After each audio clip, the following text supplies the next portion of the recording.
magandang umaga po sa inyong lahat. Nandito na naman tayo. O, ayan.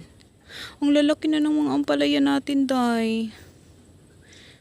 As in, hindi ako makapaniwala. Ganyan lang talaga yung puno niyan. Ayan. 1, 2, 3, 4, 5. 5 lang talaga yan. Pero tingnan mo naman, hitik na hitik sa bunga ang ating ampalaya. Ampalaya. Ampalaya. Ito sobrang laki na niya, look. Oh. Sobrang laki na niyan. Singhaba na ng siko ko. And except dyan, meron din tayong labanos, mustasa, charot, pechay pala. At alam niyo ba yung pechay, gusto ko na siyang i-harvest. Tingnan niyo naman kung gaano kalalaki yung dahon ng ating mga pechay, mga bems. Ayan.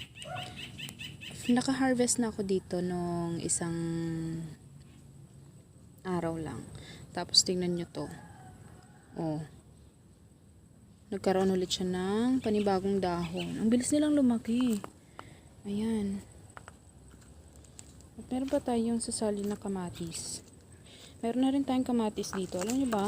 Magdadalawang buwan na tong kamatis natin. Ngayon pa lang siya nagkabulaklak. Kasi nung isang buwan, nung tinanim ko to, sobrang lakas ng ulan. Di ba nagbagyo nung last month?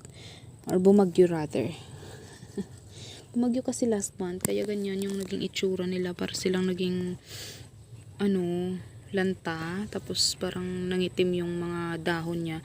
Eh, yung ginawa ko, tinanggal ko yung mga dahon sa baba. Tapos mas dinagdagan ko pa yung lupa dito.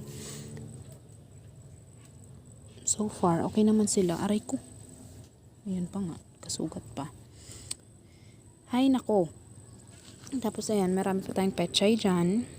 Medyo maliliit pa yung mga dito. Kaya hindi ko pa yan ginagalaw dito. Eto, okra. Meron din tayong oregano. Lalaki na rin ng oregano. Tataba nila. Ay, ang sarap. Sarap sa pakiramdam kasi, alam nyo, ang mahal nila kasi mga bilihin ngayon, diba? Lahat ng galaw mo kailangan mong bumili. So, ayan. Look at that.